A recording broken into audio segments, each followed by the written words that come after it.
ख्रिस्त में प्रिय भाइयों और बहनों, अक्टूबर 6 रविवार कलीसिया के कैलेंडर के अनुसार में 27वां सामान्य रविवार है वर्ष बी में। आज हम लोग पहला पाठ सुनेंगे उत्पत्ति ग्रंथ 2 अध्याय 18 से 24 तक। सुसमाचार है संत मार्कुस के अनुसार जो 10 अध्याय 2 से 16 तक है।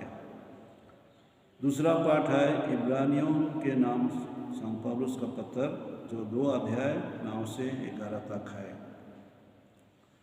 आज हम लोग पहला पाठ में सुनते हैं सृष्टि के बारे में। ईश्वर ये सोच में मनुष्य को सृष्टि किया और उनको उपयुक्त सहयोगी देने के लिए कदम उठाया। इसलिए हम लोग प्रभु का विचार को प्रकट किया गया है। शुरू में हम लोग सुनते हैं, प्रभु ने कहा, अकेला रहना मनुष्य के लिए अच्छा नहीं, इसलिए मैं उनके लिए एक उपयुक्त सहयोगी बनाऊंगा। तब प्रभु ने मिट्टी से पृथ्वी पर के सभी पशुओं और आकाश के सभी पक्षियों को गढ़ा और यह देखने के लिए कि मनुष्य उन्हें क्या नाम देगा, वह उन्हें मनुष्य के पास ले चला। और ऐसा करने के बाद में मनुष्य हर सृष्टि का जो जानवर थे, जो लोग सृष्टि हुए थे, उनको नाम दिया। नाम देने का मतलब है उनको एक निर्दिष्ट परिचय दिया। अर्थात मनुष्य बुद्धिमान सृष्टि किया गया था, इसलिए पशुओं का नाम, जो लोग आकाश में उड़ते हैं, आकाश में रहते हैं, और जो लोग जंगल में रहते हैं, सबों का वो नाम रखा, चाहे नाम दिया। और लेकिन मनुष्य के लिए एक सहयोगी बनाया ईश्वर, और वो है मनुष्य का पसली चाहे हाड़ से एक स्त्री को गढ़ा और उसे मनुष्य के पास ले गया।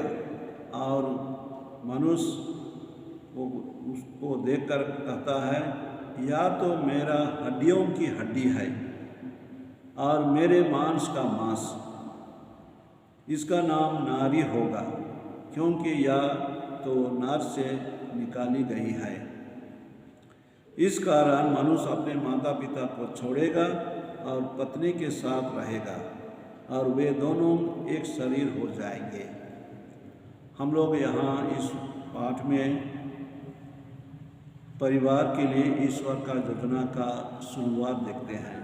कैसे ईश्वर नर नारी बनाया और नर का सहयोगी नारी को बनाया। वे मिलकर ही एक दूसरे के साथ में परिवार बनाते हैं।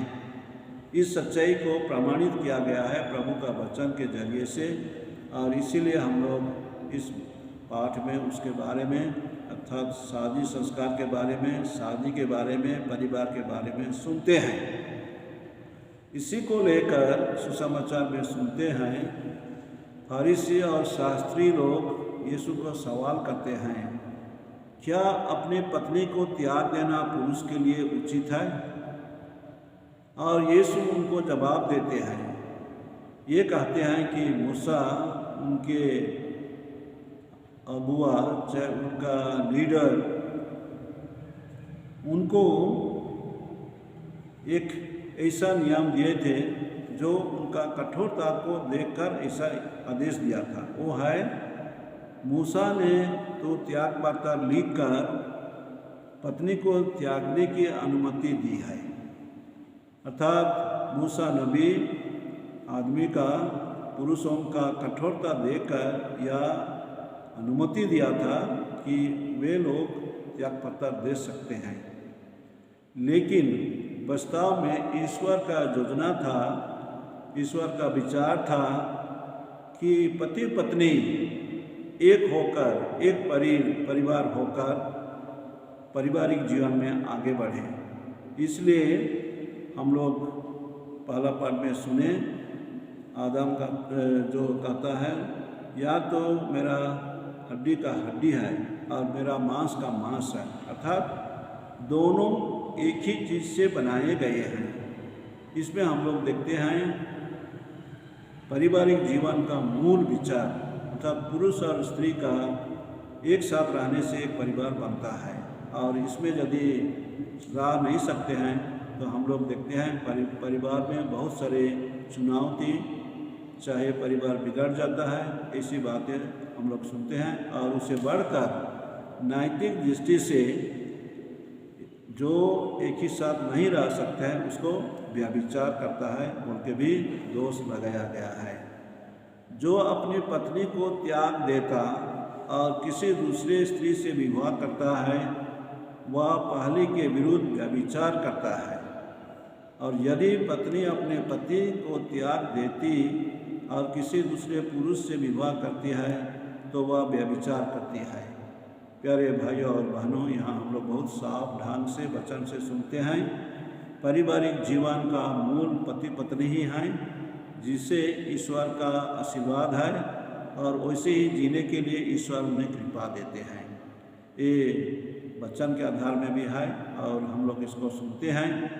और जब कलीसिया का शिक्षा है कि हमें एक दूसरे के साथ में पारिवारिक जीवन में सहभागिता होकर, सहयोगी होकर जीना है, इसलिए ये हमारे लिए बहुत ही महत्वपूर्ण पाठ है, जहाँ हम लोग सुनते हैं पारिवारिक जीवन के बारे में, शादी संस्कार के बारे में। एक बार हम लोग करार करते हैं एक दूसरे को, हम लोग सब दिन के लिए करते हैं। करार में पुरुष स्त्री से कहता है कि मैं जीवन भर तुमको प्यार करूँगा, सुख में और दुख में। और इसीलिए उसी का चिन्ह, ईमानदारी और प्रेम का चिन्ह अंगूठी पहनाया जाता है। और ये संस्कार के समय में हम लोग उसको महसूस करते हैं कि वास्तव में लोग, चाहे परिवार वाले, चाहे रिश्तेदार उनको चुने हैं, लेकिन वास्तव में ईश्वर ही उनको ये कृपा देते हैं कि वे शादी संस्कार पाकर एक पारिवारिक जीवन बिताएं। प्रिय भाइयों और बहनों, मैं सोचता हूँ आज हम लोग पहला पाठ और समाचार के आधार में यही विचार करेंगे और ध्यान करेंगे और अपने अपने परिवार के लिए हम ईश्वर को धन्यवाद देंगे।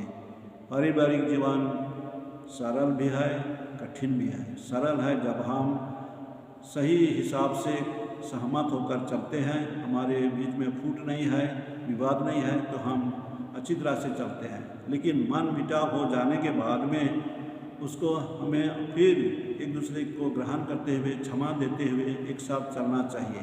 वही नहीं हो पाने से हम लोग एक दूसरे से बिगड़ जाते हैं, अलग हो जाते हैं, डाइवोर्स करते हैं। ये हमारे लिए सोचने की बात है। आज चलिए हम प्रभु को धन्यवाद देंगे, अपने अपने परिवार के लिए प्रार्थना करेंगे, युवक युवतियों के लिए भी, जो लोग नए दंपति बनने वाले हैं वे भी ईश्वर का आशीर्वाद पाएँ और ईश्वर का आशीर्वाद से एक दूसरे के साथ में मेल प्रेम से वे आगे बढ़ सकें। इसलिए इन विचारों को लेकर चलिए आज हम प्रार्थना करेंगे अपने अपने माता पिताओं के लिए, बाल बच्चों के लिए, परिवार के लिए, समाज के लिए, कि यीशु ईश्वर का इच्छा योजना पारिवारिक जीवन में हमारे कलीसिया में संस्कार के जरिए पूर्ण हो सके और हम यीशु ख्रीस्त का शिक्षा अनुसार ही हम लोग आगे बढ़ सकें। आज के शुभ दिन में प्रभु ईश्वर हम सबों को अपना आशीर्वाद, कृपा और अनुग्रह दे। आमीन। हो गया।